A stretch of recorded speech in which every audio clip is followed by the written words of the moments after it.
ओम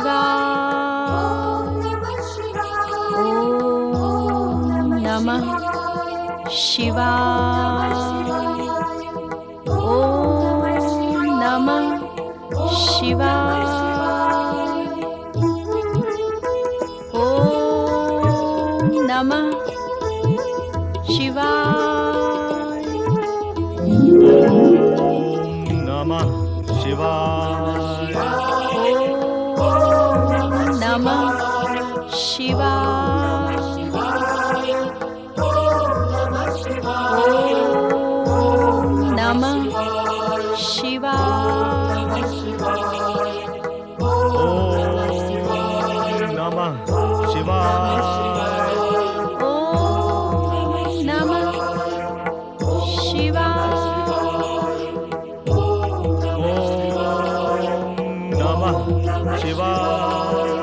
ओम नमः शिवाय।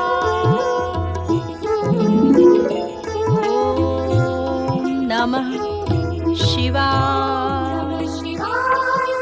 ओम नमः। देख रहे हैं प्रमुखेश जी, महारानी विजया पुत्र प्राप्ति के लिए कितनी व्यग्र है। देख रहा हूँ महाराज। मैंने जो भविष्यवाणी की थी उसका संकेत आपने इन्हें दिया या नहीं? हमने संकेत तो दिया था, परंतु मैं आपका आशय समझ गया महाराज। महारानी को ये बताना कि वे कभी मां नहीं बनेंगी उनके साथ अन्याय होगा, परंतु भगवान शिव की कृपा आप पर अवश्य होगी। इसलिए आप उन्हें केवल यही बताएं कि आपको युवराज की प्राप्ति अवश्य होगी। आपने ये भी कहा था कि हमें अपने होने वाले युवराज का प्रतिरूप शीघ्र ही दिखाई देगा। हाँ, हमारी वो गणना अचूक थी। हमें विश्वास है कि आपको युवराज के प्रतिरूप के दर्शन अवश्य हुए होंगे। हाँ, हमें उसके दर्शन हो गए हैं। महारानी उसके इस रूप पर अत्यंत मुग्ध है और शिव आराधना करते हुए वैसे ही युवराज के लिए प्रार्थना कर रही है। भगवान शिव की कृपा से आपकी ये इच्छा शीघ्र ही फलीभूत होगी। अच्छा, अब मुझे आज्ञा दें। ओम नमः शिवाय। ओम नमः शिवाय। ओम नमः शिवाय। ओम नमः शिवाय।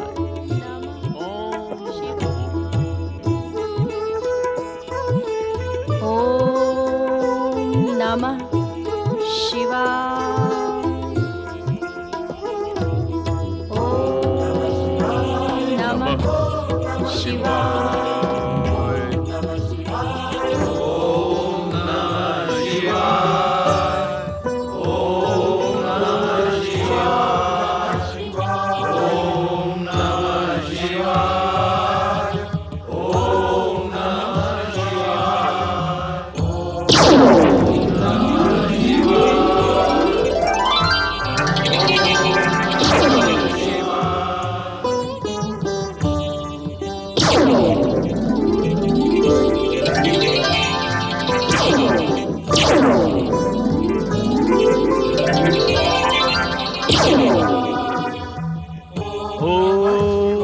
नमः शिवाय। चंद्रदेव आप? प्रणाम गणाध्यक्ष नंदी। प्रणाम चंद्रदेव। कहाँ है भोलेनाथ? कृपा करके चंद्रदेव आप हमें ये बताएं कि हमारे स्वामी ने आपको कहाँ छोड़ा और कहाँ है हमारे भोलेनाथ? वह माता पार्वती के साथ एक अज्ञात स्थान पर है और वे कहाँ हैं ये बताना मेरे लिए उचित नहीं होगा। उचित क्यों नहीं होगा चंद्रदेव? हम सब उनके दर्शनों के लिए व्याकुल हो रहे हैं। आपको बताना ही होगा चंद्रदेव कि माता पार्वती और भगवान भोलेनाथ कहाँ हैं और अज्ञात स्थान पर क्या कर रहे हैं। आप मौन क्यों हैं चंद्रदेव? क्या वो दोनों किसी संकट में पड़ गए हैं? आप मुझे रोज से क्यों देख रहे हैं? बताते क्यों नहीं चंद्रदेव? मुझे दुख हुआ यह सुनकर कि आप सर्वशक्तिमान भगवान शिव शंकर और सर्वशक्तिमयी माता शक्ति के संकट में होने की कल्पना कर सकते हैं। वे तो समस्त जगत के त्राता हैं, भला उन पर कोई संकट कैसे आ सकता है? वे तो परम आनंद में हैं और आनंद से बाहर आने के इच्छुक नहीं हैं। आनंद से बाहर आने की इच्छुक नहीं है। अर्थात भगवान शिव शंकर अब पिछला कुछ भी स्मरण करने के इच्छुक नहीं हैं। इसलिए मुझे नागदेव और त्रिशूल को यहाँ आना पड़ा। भगवान शिव शंकर ने अपने पूर्ण रूप का त्याग कर दिया है और माता पार्वती शक्तिवन में खो गई हैं। माता पार्वती शक्तिवन में खो गई हैं?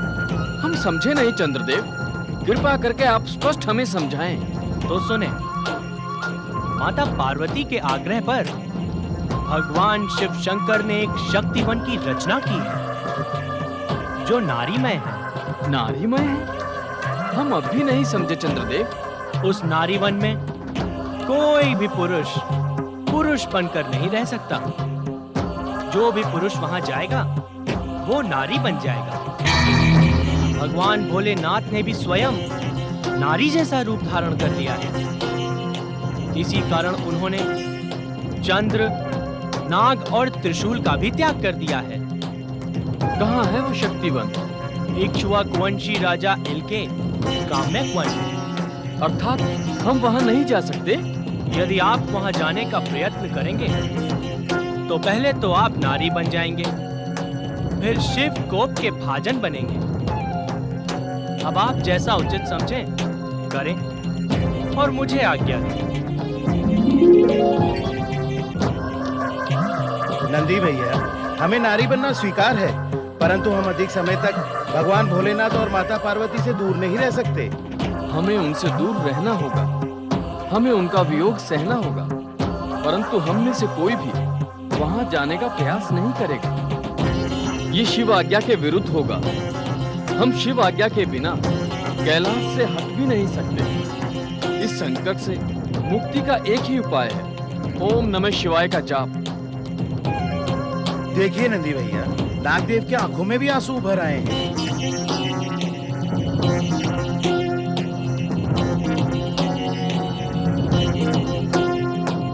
नागदेव को शिव के वियोग में तब तक व्याकुल रहना होगा जब तक वे लौट नहीं आते।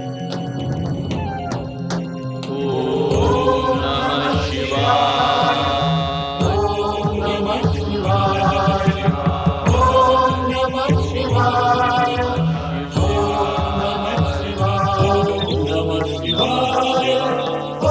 नमः शिवाय। ओम नमः शिवाय।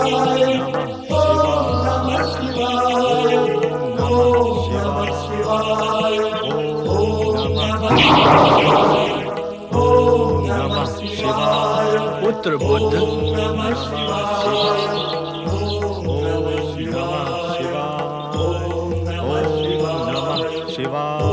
पुत्र बुद्ध, आंखें खोलो और हमारी ओर देखो।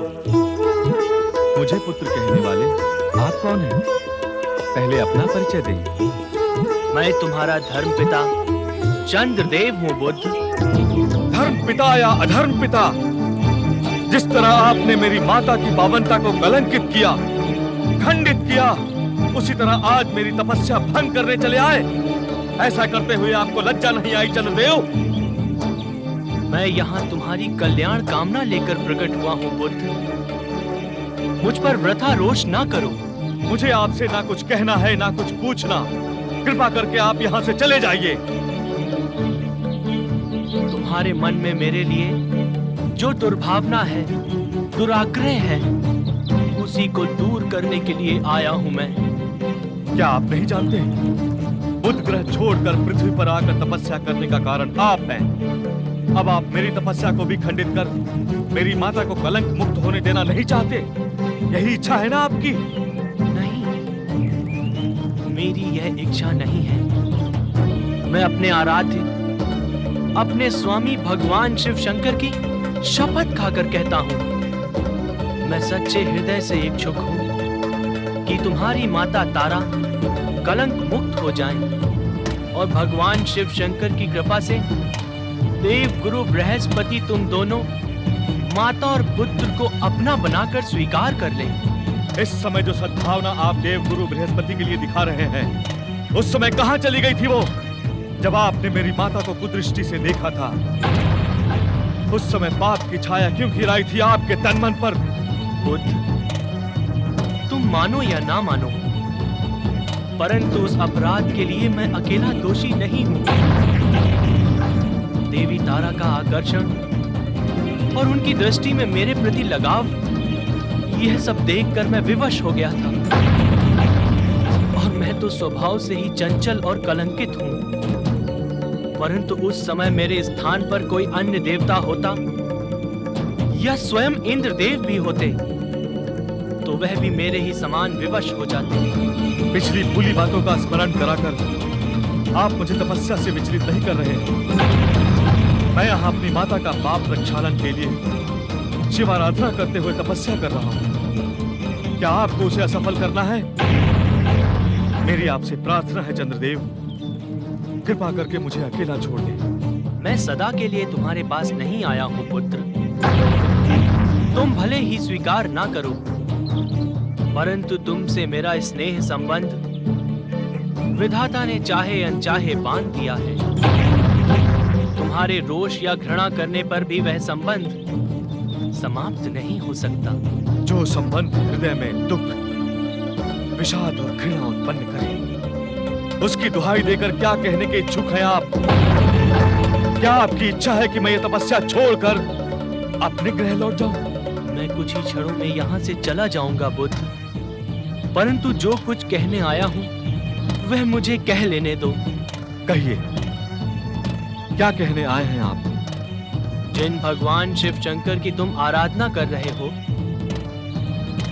वे अब नारी जैसा रूप धारण करके लीलामय हो गए हैं। भगवान शिव लीलामय हो गए? अर्थात अब मेरी तपस्या शीघ्र सफल नहीं होगी? नहीं बुद्ध, मैं जानता हूं तुम्हारी तपस्या का उद्देश्य। एक ऐसे महान पुत्र की प्राप्ति जो अपने सत्कार्यों से महामानव बने और अपने पुण्य प्रभाव से देवी तारा को कलंक मुक्त कर दे। चंद्रदेव, आपको मेरी तपस्या के उद्देश्य का ज्ञान कैसे हुआ? ये रहस्य तो हम तीनों के सिवा कोई नहीं जानता। तुम संभवतः यह भूल रहे हो कि मैं देवादिदेव महादेव के शीश की शोभा बढ़ाता हूँ। मुझे ही धारण करके भगवान शिव शंकर चंद्रशेखर कहलाते हैं। क्या उनसे उनके भक्तों के मन की बात छिपी रह सकती है? और क्या भगवान शिव के मन की बात मुझसे छिपी रह सकती है? आप स्पष्ट करें चंद्रदेव, अब मुझे क्या करना है? क्या तपस्या का त्याग करना होगा? जो तपस्या तुमने की है उसका फल तुम्हें शीघ्र ही प्राप्त होगा। और वैसे भी तपस्या करते करते तुम पुत्रवान कैसे बन सकते हो? पुत्र की प्राप्ति के लिए तुम्हारी सहधर्मिणी का साथ आवश्यक है। लीला में शिव तुम्हारी मनोकामना शीघ्र ही पूर्ण करेंगे। बस यही कहने के लिए तुम्हारे पास आया था। तुम्हारा कल्याण हो।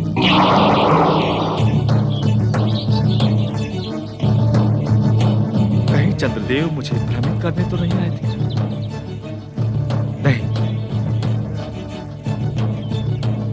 मैं तपस्या का त्याग नहीं करूंगा, कदापि नहीं।